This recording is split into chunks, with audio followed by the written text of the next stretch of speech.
Good morning বন্ধুরা, এখন বাজে 6:40। গতকাল তোমাদের সকালে একবার আর দুপুরে একবার বোধহয় দেখিয়েছিলাম গাছগুলো কেমন আছে, কিন্তু বিকালের দিকে যখন আমি দেখেছি তখন গাছের অবস্থা খুব খারাপ, মনটা খুব খারাপ হচ্ছিল। যা একটাও মনে হয় বাঁচবে না। দেখো আজ সকালে কত সুন্দর, সব সুন্দর আছে, মানে একটু ঠান্ডা একটু শীতল, মানে কি বলবো, ওরা একটু বিশ্রাম পেলে আর কি। রোদে গরমে তো খারাপ হয়ে যাচ্ছে, একটু বিশ্রাম পেলে দেখো রক্তগাধারা কি সুন্দর হয়ে গেছে। ভালো হয়ে যেত, এই সারাটা রাত ঠান্ডা পেয়েছে, কত সুন্দর হয়ে গেছে গাছেরা।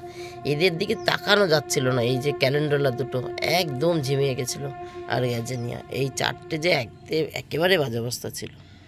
যাই হোক, এখন আমি ওদের একটু চিকিৎসা করে দিলাম। চিকিৎসাটা কি, কিছু পাতা ছেটে দিয়েছি যেগুলো একটু শুকনো ভাব, এখন তাজা দেখে মনে হচ্ছে একদম তাজা, কিন্তু কাল বিকালে এগুলো একদম মাটির সঙ্গে লেগেছিল, মানে এইখান থেকে পড়ে একদম এখানে কাঁথে পড়েছিল। এখন দেখছি সব তাজা হয়ে গেছে। তা আমি ওই দেখো ওর মধ্যেও কিছু পাতা এখনও পড়ে রয়েছে, কিছু পাতা ছেটে দিলাম। কারণ গাছ দেখো, এই গাছটা ভালো দেখেছো উপরের পাতাটা, কিন্তু এই পাতাটা দেখো ঝুঁকে রয়েছে। গাছ নিজেকে বাঁচানোর চেষ্টা করুক, এই পাতাগুলো তো নষ্ট, এগুলোকে বাঁচানোর এনার্জি খরচা না করে নিজেকে বাঁচানোতে এনার্জিটা খরচা করুক। তাই আমি একটু চিকিৎসা করে দিয়েছি। এই দেখো, এটা গ্যাজেনিয়ার পাতা, এটা চন্দ্রমল্লিকার পাতা। স্নোবলটা ভালো আছে, ওকে আমি আর ছুতেও হয়নি। আর চন্দ্রমল্লিকা ভালোই ছিল, একটা পাতা এমনিতেও খারাপ, তাই কেটে দিলাম। এটা গ্যাজেনিয়ার পাতা, এটা ক্যালেন্ডুলার পাতা, এখানে তারা গাঁদা আর গাঁদার পাতা। আর এদেরকে কাটিনি, এদের পাতা এমনিতেই মাটিতে মিশে থাকে ঘাসের মতন, তো আশা করি বেঁচে যাবে, এদের অসুবিধা হবে না। চলো এবার নিচে যাই। ছেলেটা একটু ভালো আছে আগের থেকে। 10:25 বন্ধুরা, কত্তার ভাত বেড়ে ফেলেছি। এইখানে গতকালকে লাউ শাক রয়েছে এতটা, আর এইটাই পাশের বাড়ির আমার এক মেসো, মানে আমাদের এই পাশের বাড়ির ওই মেসো খিচুড়ি দিয়ে গেছে। আর এইখানে এই যে আলু আর পেঁয়াজ কুলি ভেজে নিয়েছি, আর একটু বিরিয়ানি হবে, সব কিছু রেডি করে রেখেছি। এখানে পেঁয়াজ কেটে জলে ভিজিয়ে রেখেছি যাতে ঝাঁঝ কম লাগে। আজকে নখ কেটেছি, রসুন ছাড়াতে কষ্ট হবে, তাই রসুনটাও জলে ভিজিয়েছি, নাহলে রসুন আমি সাধারণত জলে ভিজাই না। আর এখানে ওই যে শুক্রবার দিন মাছ এনেছিল, তেলাপিয়া মাছ, আর হচ্ছে পুকুরের কাতলা দিয়ে, মানে জ্যান্ত কাতলা দিয়ে করেছিলাম আলু কচুরমুখী যে তরকারি, সেটা তোমরা দেখেছিলে। এখনও মাছ রয়েছে ফ্রিজে। আর তেলাপিয়া মাছটা তোমরা দেখোনি, এই তেলাপিয়া মাছটা এই যে এখনও 2 পিস আছে তেলাপিয়া, কারণ আজকে হবে বিরিয়ানি, ছেলেমেয়েরা আজকে তেলাপিয়া খাবে না, তাই ওদের 2 ভাই বোনের জন্য 2টো রেখে দিয়েছি। যেগুলো একটু বেশি ছোটো সেগুলো দিয়ে আজকে ফুলকপি দিয়ে আলু দিয়ে তরকারি করে ফেললাম, সকালে খাওয়া হবে। আজ বিরিয়ানি হবে। এই দেখো কত্তা বিরিয়ানির মাংস নিয়ে এসছে, আর ওই চাদা মাছও নিয়ে এসছে। এইটা ফ্রিজে ঢুকবে, আবার এখনও 2 পিস তেলাপিয়া আর কাতলা রয়েছে, আবার এইটা ফ্রিজে ঢুকবে, আর এই বিরিয়ানিটা তো আজকে রান্না হয়ে যাবে। নমস্কার বন্ধুরা, আমি সোমা সংসারে তোমাদের সকলকে স্বাগত। আজকে হলো রবিবার, আর এখন বাজে কত বললাম, 10টা ভুলে গেছি, 10:27, তখন মনে হয় 25 বলেছিলাম হবে। কর্তাকে ফোন করেছি, এক্ষুনি চলে আসবে, এখনও আসেনি। তাহলে ওনাদের খাওয়াটা কমপ্লিট করিনি, সকালের খাওয়াটাই আমি একটু ব্যস্ত থাকি। কর্তার সকালে খাওয়াটা 19-20 হলে একটু চিল্লামেলি শুরু করে, শুধু মাছের ঝোল করছি দেখে আজকে একটু লেট করছে, নাহলে 10:10 মধ্যে আমাকে খেতে দিতে হয়। 12:06 বন্ধুরা। এই গাছেরা কেমন আছে তাই একটু দেখতে আসলাম, সকালবেলা দেখিয়েছি। দেখো আজকে কিন্তু রোদের মধ্যেও কালকের তুলনায় ভালো আছে, এ তো অনেকটাই ভালো আছে। একটু হালকা ঝিমানো ভাব আছে এর মধ্যে, তবে ভালো আছে। যা দেখেছিলাম ওই যে পাতাগুলো কেটে দিয়েছে না, ভালো হয়েছে। ওরা এতগুলো পাতাকে এনার্জি জোগাড় করতে পারছিল না, যেটা এইটাকে আরও 2-4টে কাটতে হতো, যা বুঝতে পারছি। দেখেছো, অনেকটা ভালো আছে, অনেক অনেক ভালো আছে। যাই হোক, এখন গাছেদের জল দিতে হবে নাকি তাই দেখতে এসছি আমি, একটু গাছেদের জল দিয়ে দিই। আর জামাকাপড় এসছি যেহেতু, জামাকাপড়টা উল্টে দিয়ে যাই। মেয়ে আসবে ঠাকুর বাসন মাজতে আর জামাকাপড় ভাঁজ করে তুলে নিতে, কারণ আজকে বিরিয়ানি হবে, সেখানে একটু কাজ আছে। তারপরে আবার কর্তার হঠাৎ ইচ্ছে হয়, আগের দিন ইচ্ছে হয়েছে চল ওই বাড়ি যাই, আজকে আবার ইচ্ছে হয়েছে চল গঙ্গায় যাই। এবার আমি ভেবেছিলাম আজকে পায়খানা বাথরুমগুলো একটু পরিষ্কার করে মাথাটা শ্যাম্পু করব। এবার গঙ্গায় যাচ্ছি, মাথা শ্যাম্পু তবু আমি করতে পারবো না, কারণ আগামীকাল আমাকে এই পায়খানা বাথরুম পরিষ্কার করে মাথা শ্যাম্পু করতে হবে। তাই আজকে আবার শ্যাম্পু করবো, কালকে আবার শ্যাম্পু করবো নাকি, তার জন্য আজকে যাই। গঙ্গায় যেতে বলেছে, যদি আমার রান্না হয়ে যায়, তার জন্য এই এত কাজ আমি করতে যাচ্ছি না, শুধু গাছগুলোতে একটু জল দিয়ে আর এই সামনের দড়ি জামাকাপড় কটা একটু উল্টে দিয়ে চলে যায়। সামনের দড়ি শুকিয়ে গেছে, ঠিক আছে। এই প্যান্টটার গোড়াটা একটু ভেজা, ওই জামাকাপড় উল্টে পাল্টে দিয়ে চলে যায়। চলো বন্ধুরা, বিরিয়ানি হবে। চাল ধুয়ে খেয়ে উঠে, সকালের খাবার খেয়ে উঠে চাল ভিজিয়েছি আর মশলা বেটে ম্যারিনেট করেছি। না, ভুল বলেছি, মাংসটা ম্যারিনেট খাওয়ার আগেই করেছি আর চালটা খেয়ে উঠে ভিজালাম। এখন ওর জন্য ছাদে একটু ঘুরতে আসলাম, যাতে ছাদের একটু কাজও আমার হয়ে যায়, গাছগুলোরও দেখা হয়ে যায় আর চালটা একটু ভেজার সময় পায়। যদিও চালটা একটু পরে বসাবো, গিয়েই এখন নিচে নেমেই মাংসটা বসাবো। মাংস তো অনেকক্ষণ আগেই, এখানটা ভালোই রোদ, মাংস তো অনেকক্ষণ আগেই ম্যারিনেট করেছি, তাই মাংসটা গিয়েই বসাতে পারবো। মাংস ম্যারিনেট করে আমি খেতে বসেছিলাম, খেয়ে উঠেছি, এঁটো মুছেছি, 10 মিনিট বসে থেকে আসলাম। খেয়ে উঠে সঙ্গে সঙ্গে কাজ করতে ইচ্ছা করছে না, এখন মনে হচ্ছে গিয়েই শুয়ে পড়ি, কিন্তু তবুও তা করলে তো হবে না, কাজ তো করতেই হবে।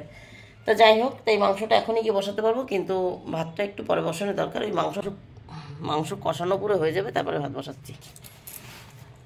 ভাত তো বসালেই হয়ে যাবে, 1 উতল দিলেই হয়ে যাবে। তাহলে কাজ করি বন্ধুরা, আবার পরে আসছি।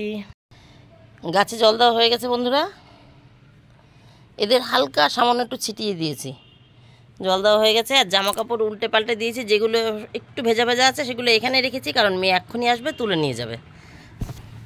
ঠাকুর বাসন মাজতে আসবে, আমি নামলেই আসবে। মাংসটা বাইরে ম্যারিনেট করো তো, তাই ওকে বসিয়ে রেখে এসেছি। আর এই যে এই পাশে কয়েকটা দেখতে পাচ্ছ, ভাজ করে রেখেছি। এইগুলো আর এইগুলো, ঠিক আছে।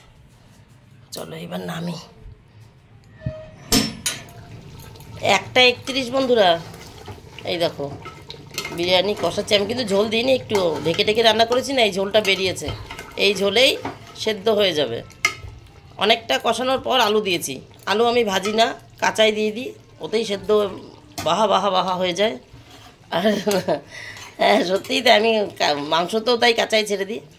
আর এই যে ভাত উতল এসে গেছে, এই উতল আসার পরে আর 1-2 মিনিট রাখা যাবে, বেশিক্ষণ রাখা যাবে না। এই যে চাল, আর এই যে বেরেস্তা বানিয়ে রেখেছি, এটা ঘি, এটা বিরিয়ানি মশলা, এটা গরম মশলা, এই কটাই লাগবে, সঙ্গে মিঠা তো লাগবে। তাহলে একটু ঢাকা দিয়ে রাখি। কর্তাকে বলেছি 1:30টার মধ্যে হয়ে যাবে আমার, কিন্তু আমার এখনও হয়নি। 2টোর মধ্যে বেরোবো বলেছিলাম বন্ধুরা, 2:20 বাজে। এই খানিকটা রাস্তা অল্প একটু হাঁটতে হয়, কারণ রাস্তাটা ভালো না তো। কর্তা ওই উঠে ব্রিজের উপর দাঁড়িয়ে রয়েছে, ও কুকুরে তাড়া করেছে, ঘাড়ে না পড়লেই হলো, ভয়ে কোন দিক থেকে কোন দিক লাফাবে। এই যে এই রাস্তাটা একটু যেতে হয় আর কি, কষ্ট করে। একটা কুকুর আসছে, উপরে উঠে যাই। এই মারামারি করিস না। আর কত ওই যে ব্রিজের উপর দাঁড়ানো, হ্যাঁ এই যে একটা গাছে বসে রয়েছে, ওই যে একটা এখানে বসা গাছে।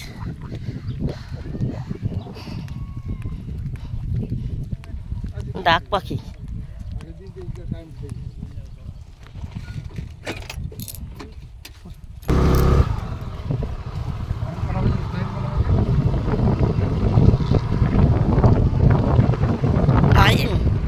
টাইম 22।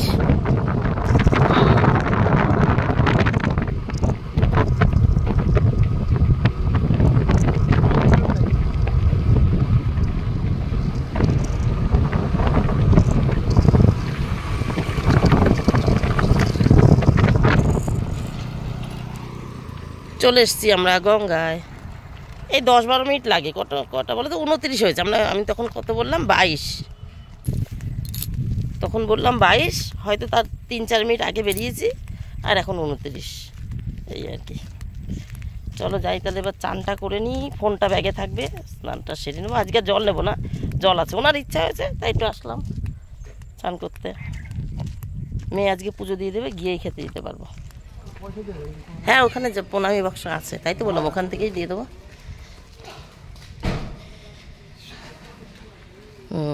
জয় মা তারা।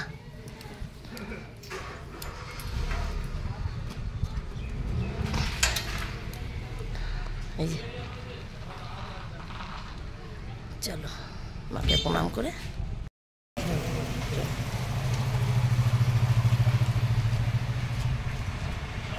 চান হয়ে গেছে, বাড়ির দিকে যাই। আর ভেজা গায়ে যাবো, এখন শীত পড়েছে, জম্পেশ। চলো বাড়ি চলে এসেছি বন্ধুরা, জামা কাপড় ছাড়া হয়ে গেছে। এই দেখো, তোমাদের বিরিয়ানিটা দেখানো হয়েছিল না, তাই একটু দেখিয়ে দিলাম। ছেলে দেখো কী করছে বিরিয়ানির গন্ধে। ঠিক আছে, আমি অন করেছি, কথা বললো খকর খকর। 3:46 বাজে বন্ধুরা। হ্যাঁ, সবার খাওয়া হয়ে গেছে, আমি খাচ্ছি। এই যে আমি নিয়েছি, আমার খাওয়া গেলে হয়ে গেল। মেশোকে একটু দিয়ে এসছি, ওই যে খিচুড়ি দিয়ে গেছে মেশো, বললাম না পাশের বাড়ির মেশো খিচুড়ি দিয়ে গেছে, ওনাকে একটু দিয়ে এসছি। উনি বুড়ো মানুষ, রান্না করেছে, তাও বৌমা বাড়ি ছিল না, একা একা রান্না করেছে, তাও দিয়ে গেছে নাতিপুতির জন্য। মানে আমার ছেলে মেয়েকে একটু বেশি ভালোবাসে। পুজোর সময় কিছু পয়সা দিয়ে গেছে, জামা কাপড় কিনতে পারিনি, বলছে তুমি কিনে নিও। তা আমি রেখে দিয়েছি টাকাটা, শীতের পোশাক কিনে দেবো, জামা কাপড় তো হয়েছিলই। যাই হোক বন্ধুরা, তাহলে খেয়ে নিই। আর আজকে চান করে এসেছি, ভেজে জামা কাপড় সব রাখা রয়েছে, কিচ্ছু মেলতে পারিনি। ও হয়তো কালকেই মেলবো, একবার ধুয়ে মেলবো। তাহলে আজকের মতন আমার গল্প এখানে শেষ। ওই দেখো ওখানে পুটুর গল্প হচ্ছে বাপ বেটা দুজনার। তাহলে আমার গল্প আজকের মতন শেষ। Tata, bye bye. তোমরা সবাই ভালো থেকো, সুস্থ থেকো। দেখা হবে নতুন একটা দিন, নতুন একটা গল্পের সঙ্গে। টাটা।